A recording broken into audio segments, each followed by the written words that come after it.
Undang-Undang Nomor 22 Tahun 97.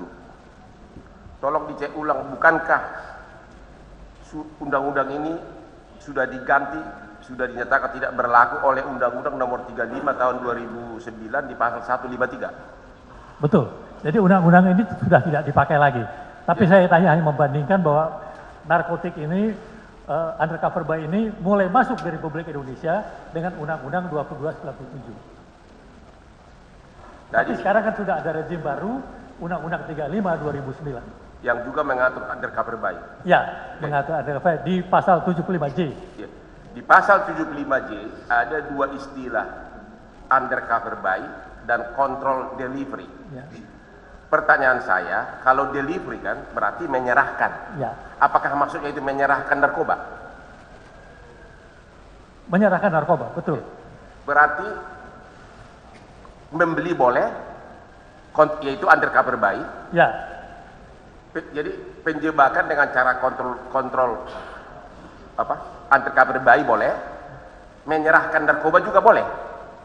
Menyerahkan narkoba, tetapi narkoba yang sudah diketahui bahwa ini adalah barang yang sedang dikejar. Artinya narkoba tersebut sudah, kan tidak mungkin aparat yang disuruh ini menyerahkan kalau belum narkoba ini belum ditangkap, belum disita. Justru barang yang sudah ditangkap tidak boleh dijadikan control delivery. Makanya pertanyaan saya, Ya. kata control delivery berarti ada sesuatu yang dideliver. Betul. Sesuatu itu tadi Bapak mengatakan narkoba. Narkoba. Ya kalau si aparat belum mempunyai sesuatu, apa yang dideliver? Jadi begini, saya berikan contoh Pak, Ya. yang konkret. Misalnya ada satu agen kargo mengatakan JNI, DHL, mereka kan waktu mendetek pertama sudah mengetahui barang ini narkoba. Mereka udah bikin laporan sama polisi, Pak, ini barang yang mau dikirim ke Surabaya ini adalah narkoba. Jadi Bapak tolong ini kan supaya, jadi ini barangnya udah tahu kita narkoba, tapi bukan barang dari sitaan, barang yang akan kita tangkap. Sebagai di dalam BAP Bapak butir 9, Anda mengatakan contohnya adalah kurir yang sudah membawa narkoba. Ya. Ya, berarti dan sudah tersangka si kurirnya. Jadi kurir ini membawa narkoba belum tertangkap, tapi kita sudah ada indikasi bahwa kita sudah mengerti. Di dalam BAP Bapak disebutkan itu. Iya. Jadi kalau sudah tersangka dan yang telah disita oleh kepolisian. Ini di butir nomor 10 bahwa nomor 9, kurir yang merupakan tersangka. Kurir yang merupakan tersangka, Ya. yang mau bekerjasama dengan polisi. Ya. Dari contoh Bapak berarti sudah ditangkap dan narkobanya sudah ada di bawah penguasaan polisi dan si kurir ini sudah jadi tersangka. Tapi kemudian disuruh untuk melakukan kontrol delivery. Ya. Apa itu contohnya? Ya. Jadi kurir ini sudah jadi tersangka. Barang bukti sudah di tangan polisi. Ya, sebentar. Barang Berhenti dulu di bukti situ. tangan polisi. Barang bukti sudah di tangan polisi. Ya. Hasil penyitaan berarti dari Ya. tersangka. Betul. Benar ya? Betul.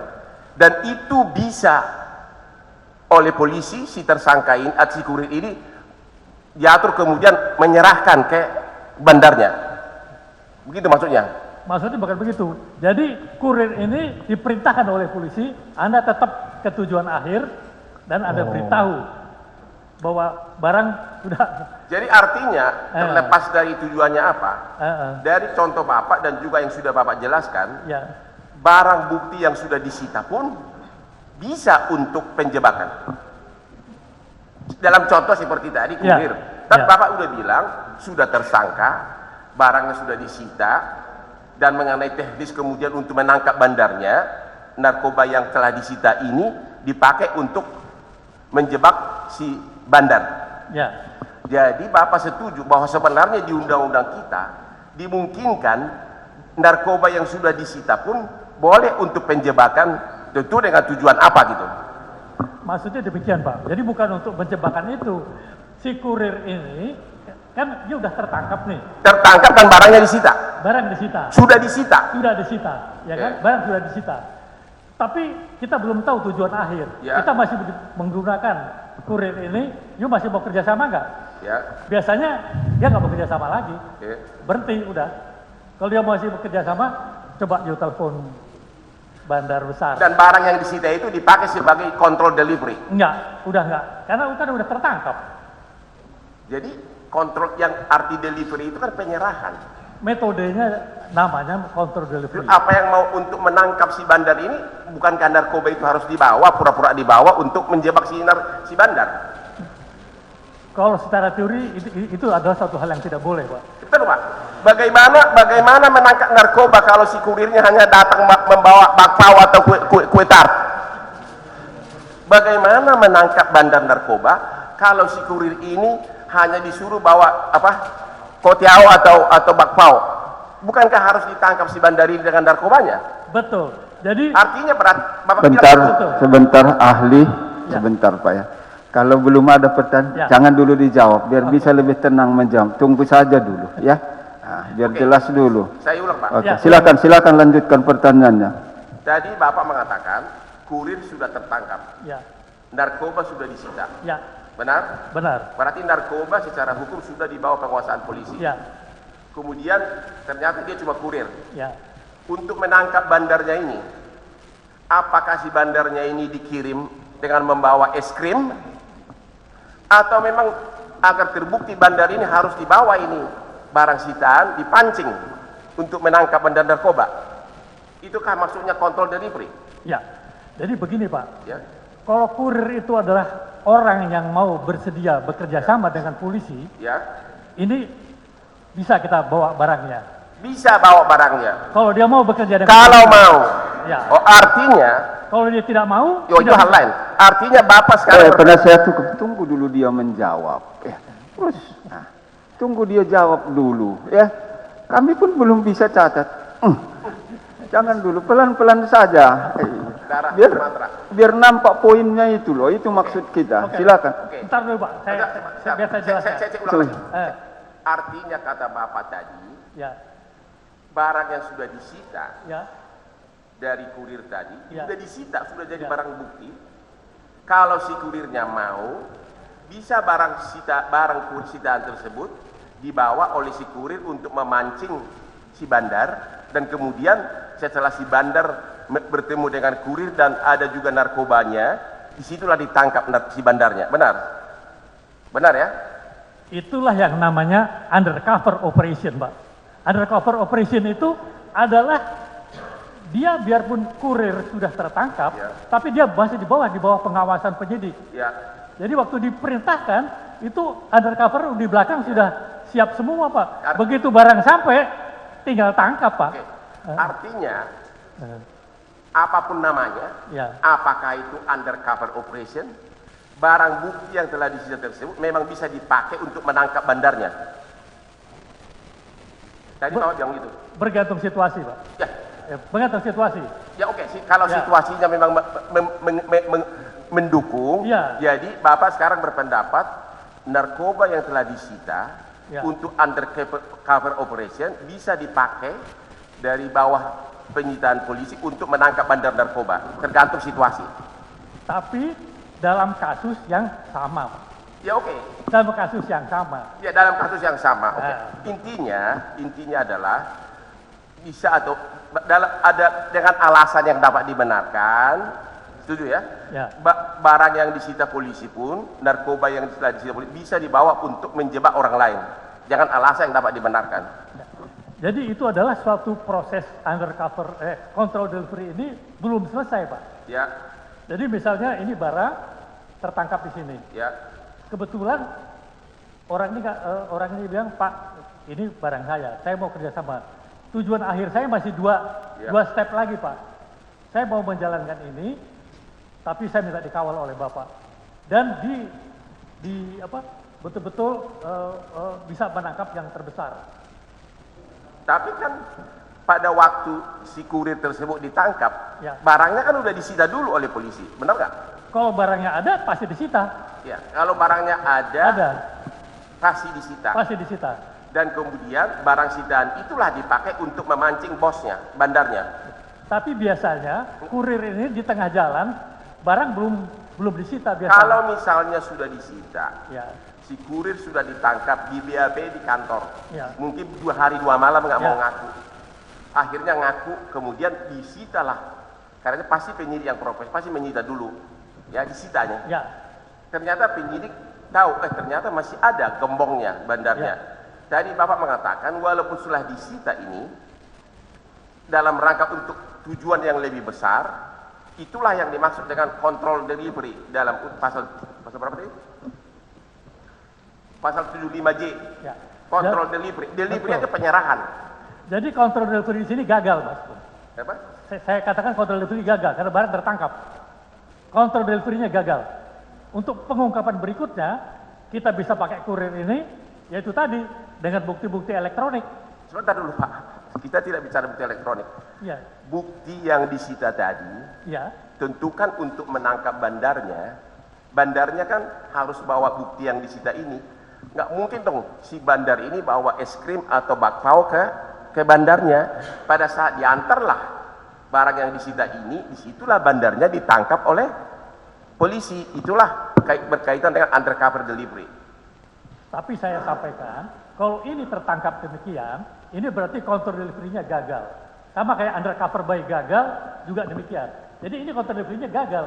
Jadi ini bukan kontrol delivery lagi. Oke. Udah tertangkap. Kalau gitu, pertanyaan satu aja singkat. Ya, Tadi Bapak mengatakan untuk alasan khusus Ya. yang dapat dibenarkan, barang narkoba sitaan pun bisa dipakai untuk menjebak orang lain yang sudah disita polisi, seperti kurir tadi, bisa dipakai untuk menjebak orang lain atau bandar lain.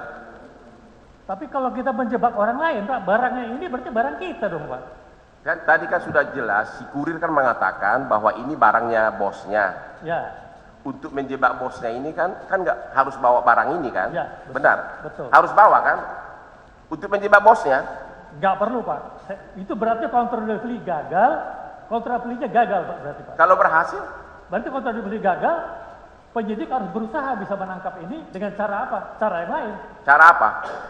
Ya, bukti elektronik, bukti segala macam. Kalau contoh yang berhasil, bukankah dalam yang paling wajar adalah bukti yang telah disita tadi oleh si kurirnya dibawa lagi ke bandarnya dengan dilengkapi dengan alat elektronik. Kemudian si kurir ini bicara dengan bosnya bahwa ini barang Pak, dia sudah bawa barangnya, dan pada saat itulah petugas kepolisian menangkap si bandar itu. Itu contoh yang bagus. Contoh yang bagus. Ya. Nah, jadi Anda dalam contoh itu memang dalam situasi tertentu barang yang disita pun bisa dipakai untuk menangkap orang yang berkaitan dengan barang tersebut. Seperti contoh barusan. Saya sampaikan, Pak, bahwa itu bergantung keputusan dari penyidiknya, Pak. Penyidiknya berani atau tidak. Kalau penyidik tidak berani, stop di sini, Pak. Kontrol delivery gagal. Kalau berani, gini loh, kalau penyidiknya ini pintar, dia tahu untuk menangkap si bandar ini tidak mungkin bawa es krim atau bakpao. Harus bawa barang buktinya ini, karena kalau nggak dia akan mengingkari. Akhirnya si kurir tadi dilengkapilah dengan barang narkoba yang telah disita. Berangkatlah dia ke si bandar. Tentu sudah direkam alat perekam. Pada saat itulah ditangkap. Dan si bandar tidak bisa lagi mengelak bahwa karena memang waktu bertemu dengan si kurir ada pembicaraan mana barangnya, ini barangnya. Pada saat dikasih langsung ditangkap. Itu contoh yang bagus bahwa memang barang sitaan kalau memang ada alasan bisa dipakai untuk menangkap bandarnya. Setuju? Saya nggak setuju, Pak. Yang benar yang mana dong? Jadi ini adalah bergantung keputusan penyidik, Pak. Kalau penyidiknya memutuskan seperti itu, Biasanya penyidik sangat tidak berani karena ini risiko tinggi, Pak. Risiko tinggi, apalagi kalau barang besar. makanya kalau penyidiknya memutus begitu karena memang tidak ada larangan dalam undang-undang, ya, untuk menangkap yang lebih besar. Tadi Bapak mengatakan memang untuk alasan tertentu barang yang disita itu boleh dipakai untuk menjebak orang lain. Kalau alasannya dapat dibenarkan oleh penyidik. Karena memang juga tidak dilarang dalam undang-undang narkotika. Setuju Bapak? Saya nggak setuju, Pak, karena metode control delivery itu bukan demikian. Control delivery itu adalah untuk mencapai satu titik baru kita tangkap. Kalau sudah tertangkap di tengah-tengah, ini berarti control delivery-nya gagal. Kalau begitu, Jadi operasi kontrol delivery ini operasi yang gagal. Kalau udah gagal, udah. terlepas dulu dari namanya. Ya, Ini mungkin pertanyaan terakhir. Terlepas, maksudnya ya khusus mengenai itu. Terlepas namanya apakah kontrol delivery atau tidak. Apakah apakah melanggar hukum? Apakah melanggar undang-undang? Kalau seorang penyidik setelah menangkap kurir dan telah menyita narkoba, dia tahu bahwa barang tersebut adalah barang akan dikirim ke bandar, dipakailah si kurir ini untuk mancing, badannya dilengkapi dengan alat perekam, dan kemudian narkoba yang telah disita ini disuruh diantarkan ke bandarnya, dan pada saat diterima oleh bandar langsung ditangkap. Apakah prosedur seperti itu melanggar hukum atau tidak? di undang-undang narkotik ini barang kejadian ini tidak lazim, Pak. Tapi mungkin di kejahatan lain itu mungkin bisa terjadi, Pak. Tapi Tapi tidak dilarang dalam undang-undang. Tidak dilarang. Tidak ada larangan seperti itu dalam undang-undang. Sebab kalau di undang-undang begitu barang ada padanya itu sudah berarti sudah langsung ditangkap. Kan tadi Bapak mengatakan dalam contoh BAP Bapak kan kasih contoh kurir. Makanya saya kasih contoh kurir. Iya, kurir. Makanya tadi contoh yang sangat sederhana tapi sangat logis. Barang si kurir sudah di BAP 2 hari. Akhirnya ngaku bahwa itu barangnya bos. Tapi dalam 2 hari itu barang sudah disita. Kemudian untuk memancing si bos, si kurir ini diberangkatkan lagi oleh penyidik dengan alat penyadap berikut barang sitaan tadi, seolah-olah mau menyerahkan ke bandar. Pada saat si bandar menerima, langsung ditangkap si bandar berikut barang narkobanya. Itu adalah proses penyidikan yang wajar dan tidak dilarang dalam undang-undang. Itu pertanyaan saya. Untuk tindak pidana narkotika yang hal demikian tidak pernah dilakukan, Pak, karena itu risiko terlalu tinggi. Tapi di kejahatan-kejahatan lain mungkin bisa dilakukan. Ya, tapi khusus melarang seperti itu di undang-undang narkotika tidak ada larangan, tertulis nggak ada. Yang tertulis di undang-undang narkotika tidak ada. Jadi Tidak ada. Baik. hanya menjelaskan Terima kasih. kontrol Sudah delivery. ahli, tidak lazim, tidak ada juga diatur. Seperti itu jawabannya. Oke, itu Ya, jawabannya. tidak lazim tapi memang tidak dilarang. Oke, pertanyaan berikutnya. Soal penyisihan. Kalau aparat yang telah menyisihkan, gini, kan undang-undang mengatakan harus dimusnahkan dalam tempo sekian hari.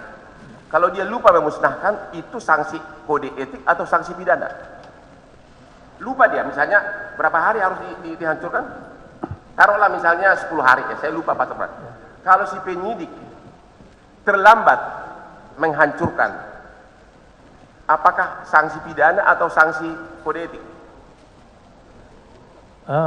Sanksi pidana memang tidak ada, Pak. Karena Sanksi pidana tidak ada. tidak ada. Karena di undang-undang disebutkan demikian, Pak. Harus dimusnahkan selambat-lambatnya 1 minggu. Bisa diperpanjang 1 minggu lagi apabila tempat itu jauh. Biasanya di Aceh, karena ganja dan lain-lain itu biasanya bisa mundur 1 minggu lagi.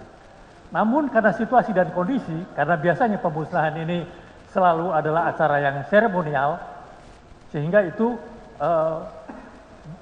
biasanya itu bisa dibenarkan, Pak.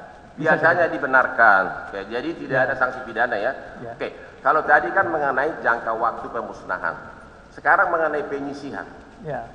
Kalau misalnya si penyidik menyisihkan sebagian ya di luar yang sudah ditentukan oleh undang-undang, ya, ada nggak sanksi pidananya atau hanya sanksi kode etik?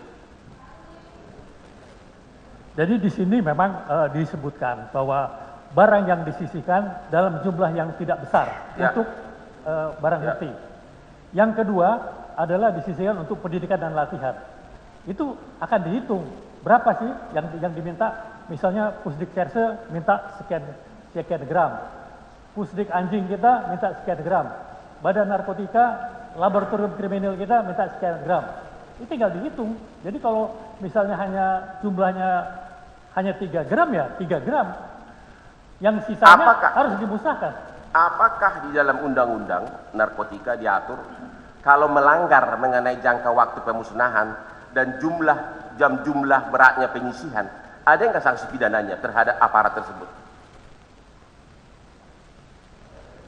Mungkin nanti Bapak bisa tanyakan kepada ahli pidana, Pak. Bukan. Undang-undang, aku baca di undang-undang narkotika, karena saya baca memang tidak ada. Ya. Tadi Bapak udah bilang, kalau untuk mengenai jangka waktu pemusnahan, tidak ada sanksi pidananya. Ya. Diatur. Ya. Saya juga melihat, kalau dilanggar pun mengenai penyisihan, mengenai jumlah yang disisihkan, juga tidak diatur pidananya. Itu yang saya tanya. Kalau mengenai jangka waktu, Bapak mengatakan tidak diatur pidananya. Saya setuju. Mengenai penyisihan, apakah juga tidak diatur pidananya? Saya tanya Bapak. Kalau di undang-undang memang tidak ada, tapi tidak lazim, Pak. Oke, memang tidak ada sanksi. Jadi baik jangka waktu dilanggar maupun penyisihan beratnya segala macam itu tidak ada sanksi pidananya, tapi tidak lazim. Oke. Sekarang pertanyaan saya berikutnya. Kalau tadi rekan saya yang namanya sama, Mr. Paris, menyebutkan tadi Mr. apa tadi? Kombel. Biar sedikit rileks. Saya kasih contoh begini aja, Pak. Seorang jenderal telah sebelumnya misalnya diduga misalnya sudah memerintahkan anak buahnya, seorang Kapolres, untuk menjual narkoba. Diduga ya. Terlepas dari mana dulu, apakah ini penyisihan atau tidak, saya nggak nanya soal sumbernya. Tapi jadi sudah sepakat bahwa si anak buahnya itu diperintahkan, kamu jual ini narkoba. Tapi kemudian, itu dengan chat ya, kemudian beberapa hari kemudian, si entah karena apa, motivasi nggak perlu, si jenderal mengatakan, tidak jadi, musnahkan, tarik semua barang, tidak jadi jual. Oke? Dan si anak buah mengatakan, siap jenderal, perintah laksanakan. Tapi 3 minggu kemudian, diam-diam si Kapolres ini menjual tanpa ada bukti chat persetujuan dari jenderal. Pertanyaannya, kalau BNN seperti ini, siapa yang tanggung jawab pidana kalau ini ditangkap oleh BNN? Jenderal mengatakan stop, musnahkan, tapi si Kapolres diam-diam menjual. Yang salah siapa? Sekarang kita harus lihat jangka waktunya, Pak. 3 minggu lebih. Waktu perintah sama waktu melarang. Ya, waktu perintah itu misalnya, pokoknya ada waktu perintah melarang itu sampai pada hari yang sama, begitu diperintah oleh si jenderal, si anak buah mengatakan siap, barang akan kami tarik dan akan kami musnahkan. Itu hari yang sama. Tapi 3 minggu kemudian sudah tidak ada lagi bukti chat dari si jenderal, ketahuan si Kapolres ini ternyata menjual barang tersebut di pasaran. Enggak, saya izin tanya. Ya. Perintah Kapolda sama perintah pemberhentian penjualan itu berapa hari? Nah, aku kan ini kan karena bapak kan saksi ahli bukan saksi Ya, fakta. betul. Jadi tolong dijawab sesuai dengan fakta yang saya kasih. Iya, betul. Jarak perintah ke penjualan itu ada 3 minggu. Hari ini si jenderal mengatakan musnahkan, jangan jual lagi, itu maksudnya tarik hari ini. Ya. Tapi 3 minggu lagi mundur kemudian si Kapolres jual diam-diam, padahal sudah ada perintah dari jenderal mengatakan tarik dan musnahkan. Nah, terus perintah jual sama perintah hentikan itu berapa hari?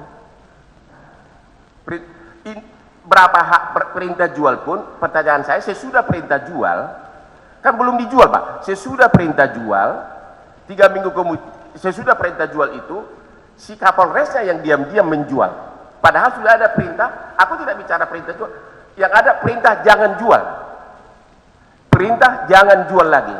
Tapi 3 minggu lagi, ada si Kapolres menjual diam-diam. Jadi pada saat perintah jual, perintahnya salah. Pada saat perintah yang kedua sudah dijual Kapolres, juga salah. Bukan, pada saat diperintah belum dijual. Ya. Belum dijual Pak. Foto saya kasih deh. Enggak, makanya saya mau tahu tenggang waktunya Pak. Misalnya saya kasih perintah hari ini jual, saya masih kasih perintah. Kita kasih besok. contoh aja. Misalnya di bulan Mei ada pembicaraan jual. Ya. Misalnya. Bulan Mei. Ya, Mei atau Agustus lah. Ya. Misalnya ada pembicaraan mengenai jual. Ya. Tapi semua ini berakhir dengan tanggal 24 September misalnya. Nggak jadi jual deh. Tapi ada waktunya kan panjang. Belum dijual Pak, belum dijual. Jadi pada saat ada perintah tidak jual ini, belum dijual barang ini. Jadi pas tanggal 24 September, belum ada penjualan barang. Masih dipegang, disimpan barang ini oleh Kapolres. Tanggal 24 September, si jenderal mengatakan, barang yang kamu simpan itu, hancurkan dan musnahkan. Jangan jual lagi. Bapak udah ngerti? Ngerti. Jadi, barang itu sudah di Kapolres, hancurkan dan musnahkan. Si Kapolres mengatakan, siap, perintah akan saya laksanakan. Tapi kemudian, ternyata dia jual 3 minggu lagi. Yang salah siapa? Tanggung jawab pidana di siapa? Bisa jawab ahli? Bisa Pak. Silakan kalau bisa sesuai keahliannya aja dijawab. Yang perintah pertama ini adalah salah. Ya. Ini pidana. Yang menjual juga salah. Dua-dua salah. Jadi, kalau perintah yang kedua, yang mengatakan jangan jual? tapi kan sudah ada tenggang waktu. Karena belum jual, makanya disuruh jangan jual. Kan Pak, kan saya mengatakan tadi tanggal 24 September belum jual, makanya di hari itulah si jenderal mengatakan musnahkan, jangan jual lagi, tarik lagi. Si Kapolres mengatakan siap, oke. Jadi jarak waktu antara perintah itu dikeluarkan pada saat barang belum dijual, tapi tetap dijual oleh si Kapolres. Tanggung jawab pidana di siapa? Baik, sebelum dijawab, biar diakhiri problem ini, ya, kesempatannya saya berikan lebih luas. Jadi Sebentar Pak ahli. yang pertama, Ceritanya seperti ini. Tunggu, baru jawab ya. Masih dengar suara saya kan? Biar jelas. Khawatir saya tadi nggak sempurna dapat pertanyaan itu. Ya. Gini, perintah untuk jual itu di bulan Mei. Mei, Anda tahu tahun berapa? Mei, bulan 5. Kalau bahasa Indonesianya bulan 5. Terus perintah untuk dimusnahkan, tarik dimusnahkan itu di bulan Oktober. September Pak, September ke Oktober, akhir September ke Oktober. Ya. Seperti itulah perintahnya menyangkut narkoba ini. Pendapat ahli bagaimana? Kita minta pendapatnya, jangan kita pastikan yang salah ini, yang salah ini. Pendapat ahli bagaimana tentang itu? Silakan. Sebentar, ini dulu dijawab. Iya.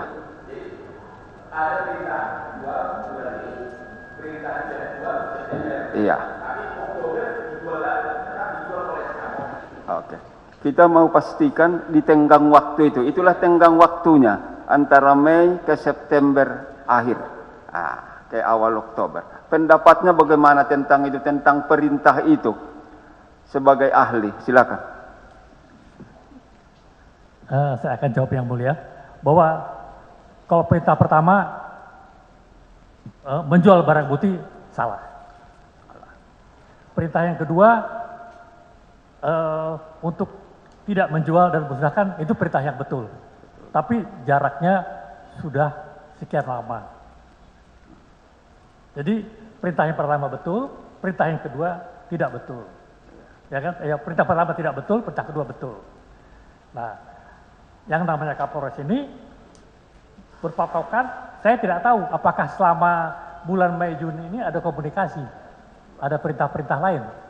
Nah, ini supaya kita ini kan mencari ahli juga kan mencari suatu keahliannya sesuai dengan data yang ada gitu. Kalau datanya nggak jelas kan kita bagaimana mau ngambil suatu keputusan ahli, Pak? Baik, itulah pendapat ahli. Ya. Karena kehadiran ahli di sini demi keadilannya, bukan meneramkan apa yang dilihat, dengar dan dialami, kan begitu. Demi keadilan, kan nggak ada yang memaksa atau membujuk ahli sebelumnya memberi keterangan, kan masih mandiri, betul. Ya, itulah pertanyaan lain. Di situ tapi pertanyaannya agak berubah. Tadi kan saksi mengatakan karena jarak perintah pertama ke kedua lama. Oke, itu tapi sesudah perintah kedua ini belum ada, antara penjualan pertama dan kedua belum ada penjualan. Sesudah perintah kedua mengatakan jangan jual, si Kapolres mengatakan oke, saya tidak jual. Saya tidak jual. Dan tidak ada lagi bukti dari si jenderal untuk mengatakan jual. Tapi sudah ada instruksi tidak jual, masih dijual. Itu pertanyaannya, bukan yang dari pertama ke kedua. Yang kita tanya periode sesudah perintah tidak jual, barangnya masih ada dan jangan jual katanya. Itu pertanyaannya, Pak Saksi. Ya. Jadi kalau yang pertama tadi sudah jelas satu perintah yang salah. Ya. Ya. Perintah yang kedua benar.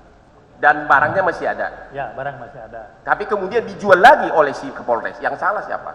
Kalau yang dijual ini adalah juga satu hal yang salah. Kalau tidak ada perintah-perintah lanjutan. Ya, jadi kalau tidak ada perintah lagi, yang menjual itu salah. Salah. Ya, jadi Kapolres yang menjual yang salah. Terima kasih. Yang ketawa jaksanya. Jangan ditarik kesimpulan. Nah, itu yang dari awal saya terus larang. Itu selera kita namanya itu ya. Baik, pendapat. Silakan pertanyaan yang lain. Oke.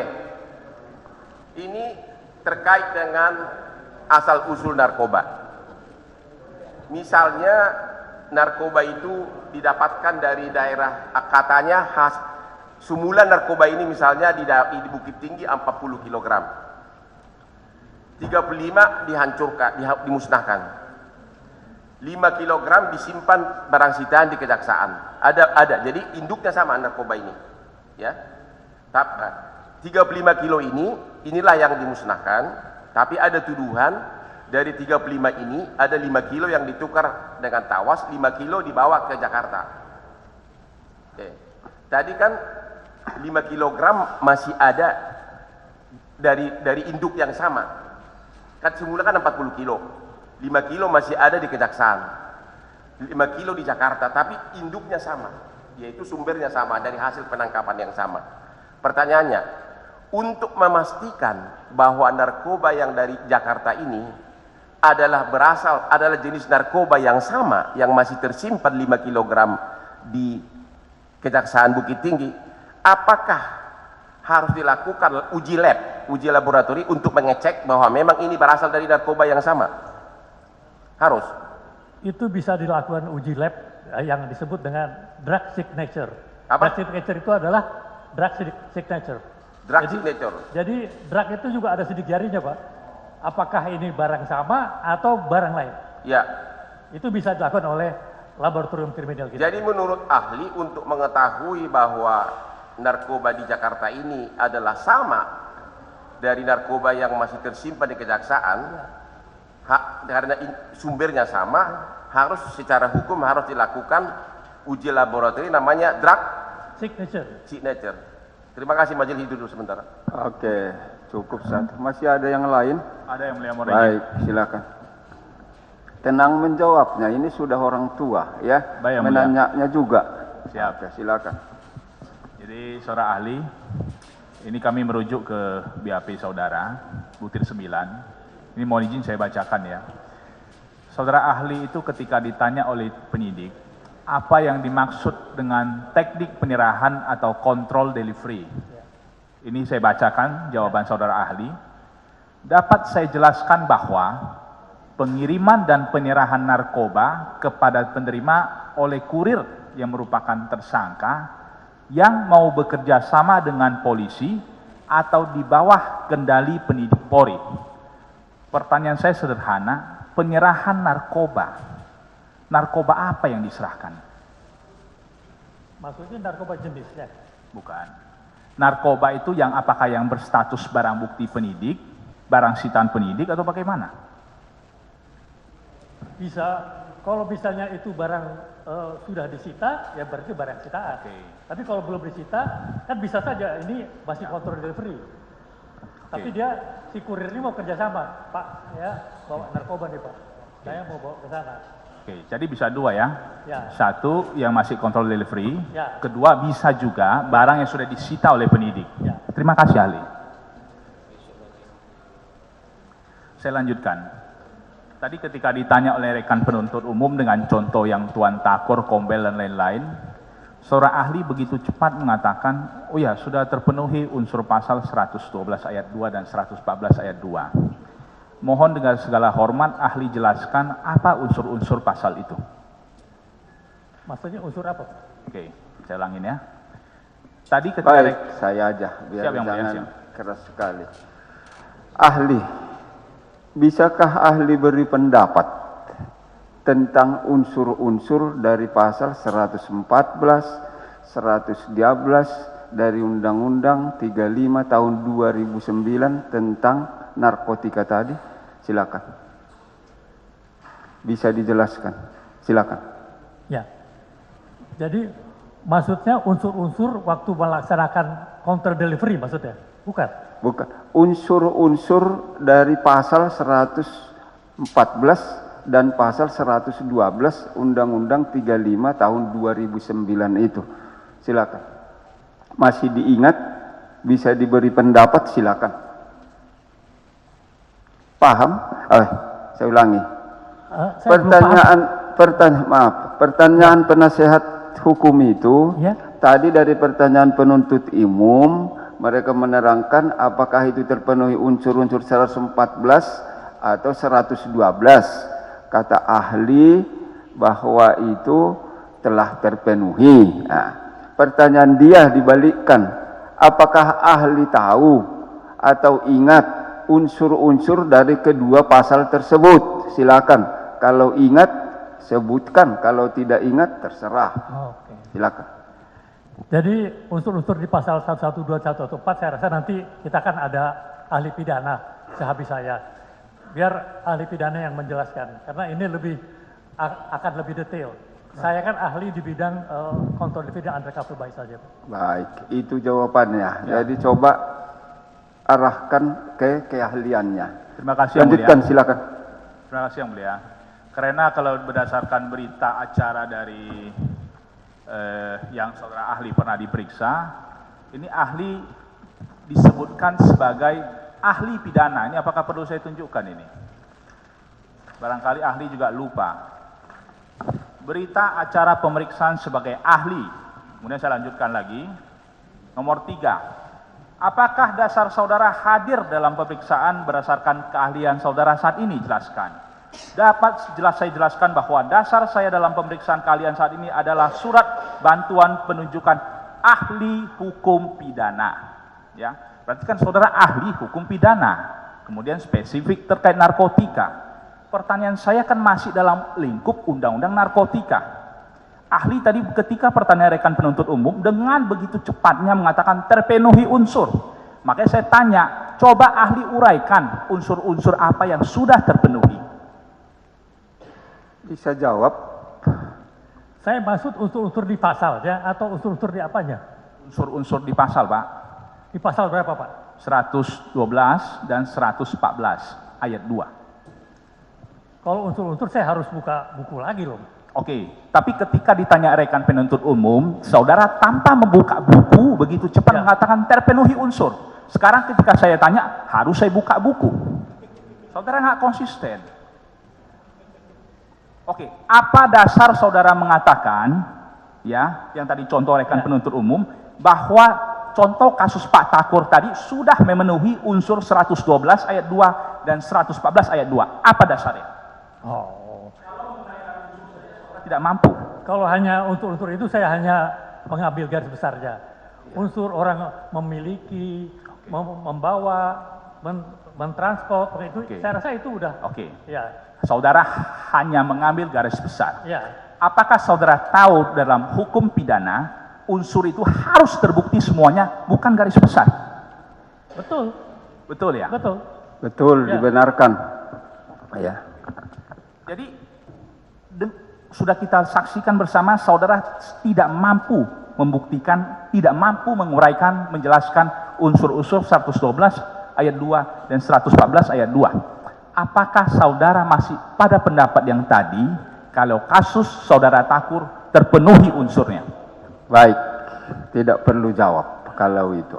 Nyatakan itu keberatan saudara. Tadi jaksa penuntut umum menanyakan seperti ini, kami keberatan tentang ini dari yang disampaikan oleh ahli ini. Jangan kita suruh dia mencabut keterangannya, ya. keberatan itu sampaikan. Kan dua nanti pendapat itu kan, menurut penuntut umum seperti ini, menurut penasihat hukum seperti ini. Untuk keberatan itu, jangan kita paksa dia, apalagi kita tekan dia dalam memberi jawaban. Ya, ajukan itu sebagai bagian dari keberatan dari penasihat hukum. Kami keberatan terhadap apa yang sudah ditanya oleh penuntut umum tadi tentang ini. Dua-dua berimbang. Baik, pertanyaan yang lain, silakan. Mohon maaf yang mulia, bukan kami menekan, karena ahli itu begitu cepat mengatakan dia memenuhi unsur. Tapi ketika kita tanya unsurnya apa, nggak mampu menjawab yang mulia. Jadi apa yang terpenuhi? Itulah jawabannya. Baik yang mulia. Baik, yang lain. Sementara dari saya cukup yang mulia. Silakan. Tadi ahli menyatakan melanggar jangka waktu penyimpanan barang sitaan itu tidak ada sanksi pidana, juga melanggar batasan beratnya penyisihan, berapa yang bisa disisihkan, juga tidak ada sanksi pidana dalam undang-undang. Pertanyaan saya, kalau misalnya ada penyidik yang semua dilanggar, dia tidak musnahkan, dia sisihkan terlalu besar narkoba tersebut, dia pakai untuk penyadapan, untuk penjebakan, dan berhasil, ya berhasil. Misalnya ditemukan bandarnya siapa, itu tidak ada sanksi pidananya nggak bagi penyidik seperti itu? Berhasil dia tugas, dia melanggar SOP, tapi berhasil. Gitu. Saya rasa kita membahas di yang ada sekarang, Pak. Mungkin yang itu. Nah, ini kan Bapak kan ahli, memang Bapak di sini bukan membahas fakta. Ini keahlian. Kalau kasus seperti itu gimana? Kalau kasus seperti itu, Kita harus melihat satu persatu, Pak. Ini kasusnya waktu apakah itu barang sudah disita atau barang belum disita. Itu apakah disita atau tidak, yang dilanggar itu adalah jangka waktu pemusnahan dilanggar. Ya. Jumlah yang disisihkan juga dilanggar. Tentu itu pasti sudah barang sitaan. Namanya juga yang acukan itu kan harus barang sitaan kan. Tapi dia dipakai untuk penjebakan dan berhasil. Gimana kalau contoh seperti itu? Berhasil dia melanggar SOP, tapi berhasil gitu loh. Ahli bisa beri pendapat, enggak semuanya juga harus bisa diberi pendapat sesuai keahliannya ya. Kalau bisa beri pendapat, nyatakan bisa, yang penting sejujurnya, karena memang ahlinya yang disumpah. Ini kan semua enggak yang disumpah ini ya, ahli yang tidak semuanya juga harus aku bisa. Kalau memang enggak, bukan di bidangnya, silakan jawab. Bisa dijawab pertanyaan penasihat hukum, itu hak mereka, silakan. Siap. Jadi saya jawab. Silakan. Jadi itu bergantung situasi dan kondisi. Saya katakan tadi kalau penangkapan itu waktu pemusnahan barang bukti masih ada dan dipakai kembali, itu adalah suatu hal yang tidak boleh. Barang bukti tidak boleh dipakai, apalagi itu sudah pemusnahan ya. Tidak boleh lagi dipakai. Kecuali belum pemusnahan, mungkin sebelum itu barang belum SPDP ke jaksa, itu masih bisa. Tapi kalau sudah masuk ke ranahnya pidana, itu tidak boleh. Enggak, pertanyaannya memang benar itu kata Bapak tadi begitu. Tapi kalau ada penyidik yang keras kepala nih, ya, dia pakai tetap menjebak orang dan berhasil, gimana? Saya ulangi, Pak. Dia menjebak pakai barang bukti, ya kan? Ya jelas lah bukan barang bukti dari tempat lain yang disita. Ya kan? Terus waktu ditangkap barangnya itu. Jadi barang bukti siapa ini sekarang? Kan saya udah bilang tadi, kita contoh tadi, barang bukti itu sudah melebihi jangka waktu dan beratnya pun. Ya, contoh dari contoh kurir tadi, contohnya hanya sebagian yang diambil, tapi kemudian penjebakannya berhasil. Ini berhasil. Penyidik yang nakal, bandal, tidak ikuti aturan, tapi berhasil melaksanakan tugasnya gitu loh. Bisa dikasih pendapat? Saya mau nanya, berhasil mendapatkan barang apa? Apakah barang itu yang didapatkan atau barang lain? Berhasil mendapatkan bahwa ternyata pemilik sebenarnya dari barang ini bukanlah kurir, tapi si bandar tadi. Akhirnya yang bisalah ditangkap bukan hanya si kurir tadi, juga si bandar besarnya. Dia melanggar semua. Paham?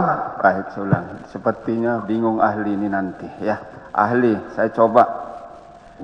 Jadi, Pertanyaan dari penasihat hukum, Kan tadi menyangkut pemusnahan, penyisihan, kan begitu kan? Udah ada aturannya. Terus ternyata ada penyidik itu tidak memenuhi kriteria yang dua itu. Digunakanlah barang bukti yang disisihkan, yang tidak dimusnahkan pada waktunya itu. Sehingga tertangkaplah bandar dengan barang bukti yang disisihkan itu tadi. Pendapat ahli tentang itu bagaimana? Barang bukti tidak boleh dipakai untuk Oke, titik. Jawabannya barang bukti tidak boleh dipakai untuk pembelian terselubung. Begitu Pak ya? Siap. Oke, yang lain.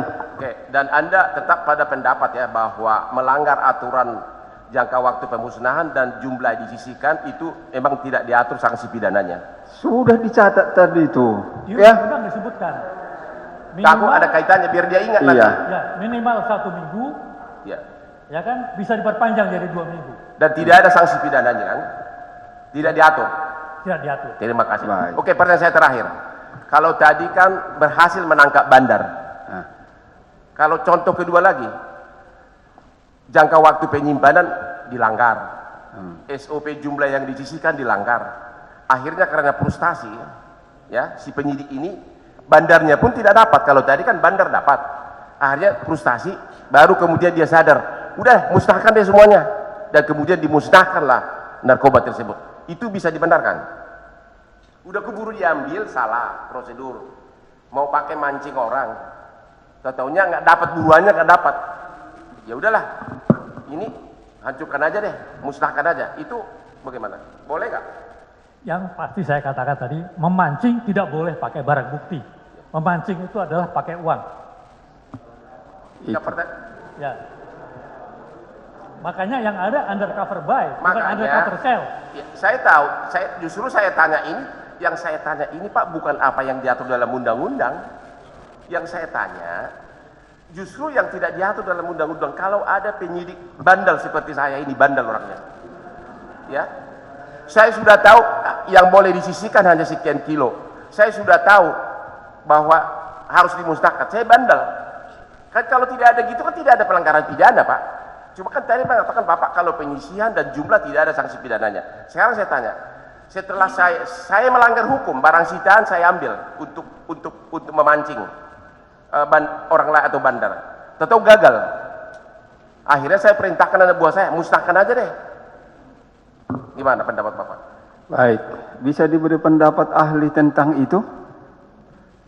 Jadi Silakan. kalau untuk pemusnahan saya rasa pasti ada berita acara pemusnahan. Kalau ada, Harusnya ada. nah, kalau ada, misalkan ada, ini kan saksi ahli. Kalau tidak ada berarti salah Pak. Kalau ada, Ya. kalau ada dimusnahkan. Kalau ada gimana? Boleh nggak?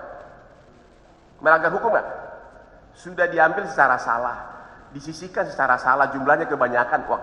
Akhirnya dicoba lah dimainkan di menangkap bandar, tahu salah, udah musnahkan aja deh. Ada berita acaranya. Musnahkan terlambat. Itu berarti penyalahgunaan wewenang Pak. Penyalahgunaan wewenang. Ya. Itu melanggar kode etik, tidak ada sanksi pidananya kan? Penyalahgunaan wewenang. Kenapa? Penyalahgunaan wewenang dan penyalahgunaan jabatan. Tidak, itu kode etik. Ya itu bisa kode etik, bisa segala macam. Ya. Tapi yang terang kan memang tidak diatur. Tidak diatur. Ya. Terima kasih. Tidak diatur ada sanksi pidananya kan? Ya. Terima kasih. Terima kasih. Sudah ya, sudah jelas ya. Masih ada yang- Masih ada yang lain?